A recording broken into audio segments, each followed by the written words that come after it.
Testemunho de uma evangelista que visitou o inferno. Ela contou a sua experiência para um pastor. Ouça atentamente o relato da sua experiência de ir ao inferno, para que você, pregador e pregadora da palavra de Deus, cantores e cantoras, irmãos e irmãs em Cristo Jesus, venham a se consertar com o nosso Senhor e Salvador Jesus Cristo, e não venham a cair nesse lugar de tormento eterno. Por favor, ouça atentamente esse relato.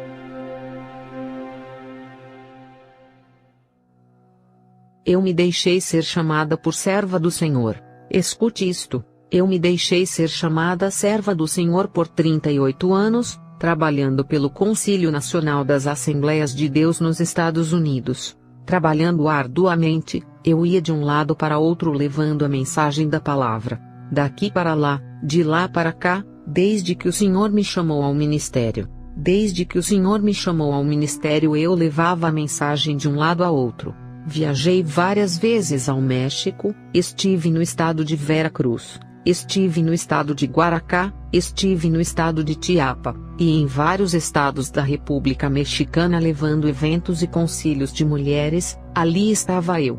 Me reunia, viajava, e às vezes tinha que baixar até 3 vezes do avião. Descia e voltava a subir, e tinha que ir para compartilhar a mensagem. Eu pensava que fazendo isso, Deus estava agradecido com tudo que eu fazia. Eu pensava que Deus estava agradecido pela forma com que eu me movia de um lado para outro levando a mensagem. Muitas vezes, eu pedia para que o Senhor me mostrasse onde nós iríamos viver, onde nós iríamos passar a eternidade lá na mansão celestial. Eu pedia ao Senhor, porque por várias vezes em várias ocasiões, irmãos e irmãs vinham e diziam em testemunhos que eles iam neste lugar, até que um dia, cheguei de madrugada muito tarde. Como já saíamos tarde do evento, não deu tempo de jantar. Meu esposo disse que estava com fome. E quando chegamos em casa meu esposo disse, tenho fome. E eu disse, busca algo aí no refrigerador e come. Eu venho morta, eu estou muito cansada. Fui para o meu quarto, me atirei na cama com os sapatos. Eu estava muito cansada. Atirei-me na cama de boca para baixo quando de repente, eu senti que a porta se abriu. Eu disse, meu esposo vem. Eu escutei uns passos que lentamente chegou perto da cama. E quando chegou ao lado da cama, me falou com uma autoridade. Eu comecei a sentir que não era o meu esposo. Então me disse, Ana, levanta-te. E quando me disse, Ana, levanta-te, me levantei, e ele me disse, vem comigo, porque hoje vou te mostrar onde passarás a eternidade. Vou te mostrar onde irás se a morte te surpreender agora mesmo. Então ele agarrou as minhas mãos, e começamos a baixar. A minha surpresa foi que eu pensei que iríamos subir aos céus. Eu pensei que iríamos subir, mas a minha surpresa é que não começamos a subir, mas começamos a descer, descer e a descer. E havia uma escuridão enorme. Aquela escuridão era enorme. Se corria uma cortina de escuridão. Só havia a luz do esplendor do Mestre, que me levava agarrado em minhas mãos. Eu não podia soltar. Comecei a fazer força, porque sabia que iria ao inferno. E comecei a dizer, Senhor, eu não posso ir nesse lugar. E ele ficava em silêncio. Não me dizia nada, absolutamente nada. Somente me agarrava nas mãos fortemente. E seguimos descendo. E fomos baixando. E íamos baixando, até chegarmos ao coração da terra. Quando chegamos ao coração da terra, havia um portão enorme como que estivesse selado. E quando chegamos naquele lugar, o portão estava totalmente fechado até em cima. De repente, começou a abrir, e no momento em que começou a abrir, havia uma pequena cratera. Eu comecei a escutar os gritos e gemidos de 1000 almas, e milhões de almas. E daquele poço, saiu uma peste horrível. Eu comecei a segurar nas mãos do Senhor, e eu dizia, não Senhor, nesse lugar, eu não posso ir. E ele seguia em silêncio. Não me dizia absolutamente nada. De repente, a porta se abriu completamente. Quando se abriu, ele me olhou e me disse, conhece esse lugar? Mas eu não suportava a brincadeira. Eu tive que chegar mais perto do corpo do Mestre, porque do corpo dele saía uma brisa fresca que me refrescava. Quando eu saía um pouquinho de perto dele, sentia um calor insuportável. Um calor que não se aguentava. uma peste horrível, que jamais senti desta maneira. E os gritos e alaridos de mil e milhares de almas em coro que se escutava dizendo: ai, ai, e assim se seguia aquele lamento. De repente, o Senhor continuou me olhando e me disse: Conhece esse lugar? Eu lhe disse: Senhor, eu nunca vim nesse lugar, mas por tua palavra, eu entendo que é o inferno. E o Senhor me disse: Certamente é o inferno. Aqui vêm todos os que cometem pecados. Aqui vêm todos os que cometem maldades. Aqui vêm todos os mentirosos. Todos os que cometem pecados vêm a este lugar. Todos aqueles que não se arrependem e não me recebem como seu Salvador. Eu fiquei em silêncio, e comecei a dizer: Senhor, não posso vir neste lugar. E o Senhor disse: Olha, este lugar te pertence. Este lugar é teu. E quando me disse que aquele lugar era meu, eu comecei a dizer: Não, Senhor, estás equivocado. Eu sou tua serva. Lembra? Te sirvo há 38 anos, e faz pouco tempo que eu cumpri 38 anos de serviço. 38 anos te louvando. 38 anos pregando a tua palavra. 38 anos levando a tua mensagem em diferentes partes. Tu sabes o quanto te servi. E quando eu dizia ao Senhor: Tu sabes o quanto te servi, ele movia a sua cabeça dizendo que sim. Mas quando dizia que eu era a sua serva, ele movia a cabeça dizendo que não. E eu disse: Senhor, por que dizes que eu não sou a tua serva? E o Senhor me disse: Agora eu vou te explicar. Como diz tu que és a minha serva? Como diz tu que me louvava e me glorificava? Olha que você se esqueceu de que quando tu pregava uma coisa, falava uma coisa e vivia outra. Tu dizia uma coisa por detrás do púlpito e tu vivias uma outra coisa. Por isso cremos, amados irmãos, que porque pregamos, cantamos no grupo, cantamos no coro da igreja, somos salvos. Isso não é certo. A salvação inclui algo mais profundo que a santidade. Sem santidade ninguém verá o Senhor, diz a palavra. Então ele me dizia, e eu começava a chorar. E quando comecei a chorar, era porque havia remorso no meu coração. Já não pude mais levantar a cabeça e dizer que eu era a tua serva. O Senhor começou a dizer: Olha, Ana, eu gostava como pregavas. Eu gostava de como tu ias de um lado para outro levando a mensagem.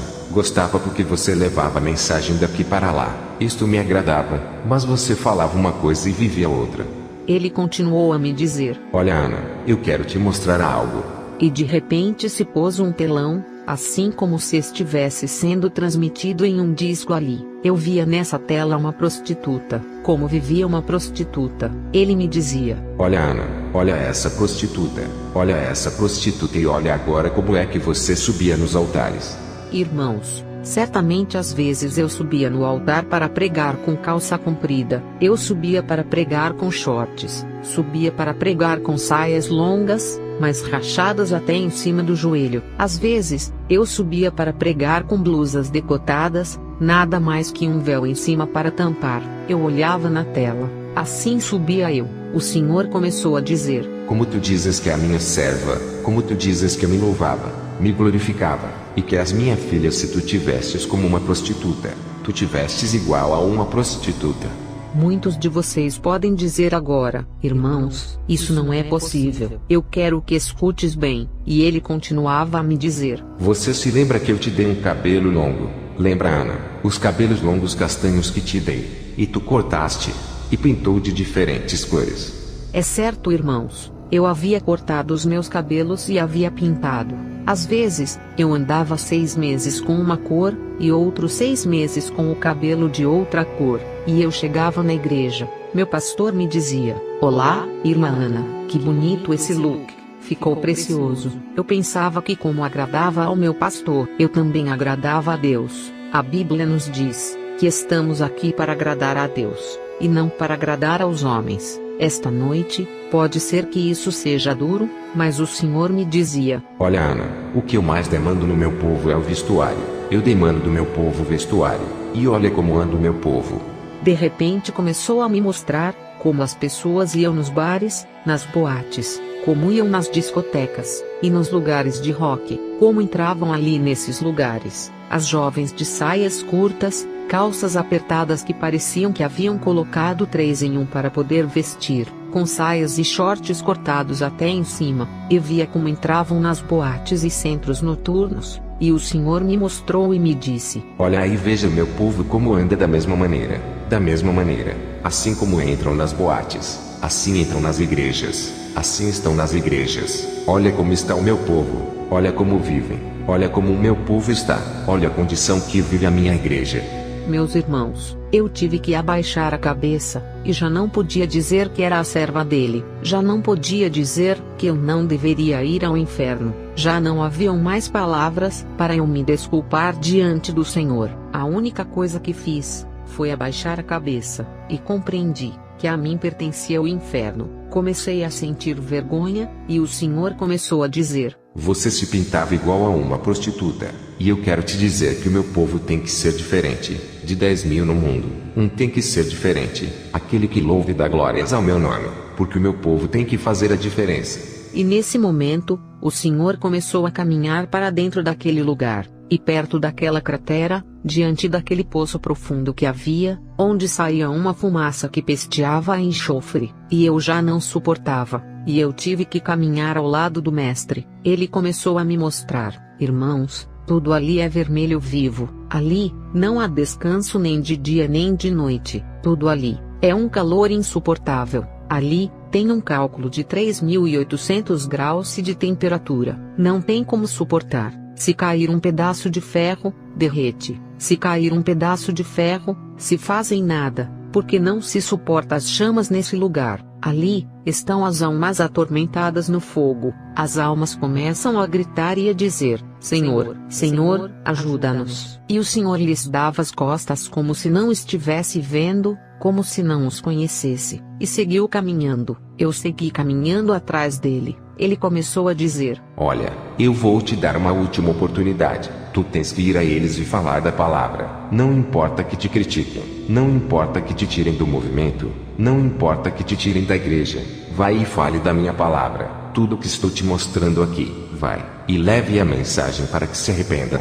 E aí começou a dizer: Olha aí muitas almas, todos estes que tu vês me chamando de Senhor, me chamando de Pai, é porque eles um dia me louvaram, um dia estiveram na igreja, um dia cantaram no coro, falaram em línguas, profetizaram e pregaram a palavra, e muitos deles tiveram crédito nas igrejas, tocaram no grupo da igreja, e agora estão aqui no inferno porque viveram uma vida hipócrita e rebelde diante de mim. Eles apresentavam uma cara na igreja e outra cara no mundo, eles vinham e aplaudiam, e nas suas casas maldiziam, eles gritavam e faziam tantas coisas, e agora estas almas estão ardendo aqui no inferno. Muitos de nós cremos que não é nada mais do que ir na igreja cantar, pular, assobiar, se estribuchar no chão, fazer bugigangas, dizer que sente o Espírito Santo, e nada mais do que isso. Mas vou lhes dizer uma coisa: o Evangelho de Cristo não é isso. O Evangelho de Cristo hoje em dia é pregadores assalariados, muitos pastores assalariados, pregadores e evangelistas assalariados, têm corrompido a palavra de Deus, têm corrompido o Evangelho de Cristo, corromperam o Evangelho de Cristo, e pregaram o Evangelho barato, o Evangelho comercial, o Evangelho fajuto, o Evangelho como um supermercado. Eu quero dizer, irmãos, que Deus quer que pregue a sua palavra, que fale a palavra tal como está. Deus quer almas que se arrependam. Irmãos, já não pude suportar. Eu ia chorando atrás dele, e de repente, ele começou a me dizer: Vai, diga aos pregadores, vai, diga. Ele não disse diga aos servos, e nem disse diga aos pastores, mas disse: Vai, diga a esses pregadores falsos, vai, diga aos pregadores hipócritas que não é o que a sua teologia diz, que não é o que eles dizem, é o que a minha palavra diz, que pregue tal como ela está, que eles falem tal como está, não importa em quem doa, não importa quem saia, não importa quem não goste. Porque às vezes o pastor tem que trocar a sua mensagem, porque tem gente que não gosta da verdade, tem membros da igreja que não gosta da verdade. O pior é quando se tem um pouquinho de teologia. O Senhor disse: Vai, diga a esses pregadores que andam dizendo que eu só quero o coração. Vai, diga que o corpo é templo do meu espírito. Vai, diga que o corpo tem que apresentar o que tem dentro do seu coração. Que vivam em santidade, que guardem a minha palavra. Vai, diga a todos esses pregadores que cobram grandes quantidades de dinheiro para pregar. Diga-lhes a esses perversos para orar, porque eu já paguei o preço. Vai, diga para esses cantores que andam com honras e seus pecados. diga a esses cantores que têm profanado o meu lugar santo, onde já não se chamam de servos meus, mas se chamam de artistas, vai e diga a esses perversos que se arrependam antes de pisar no lugar santo.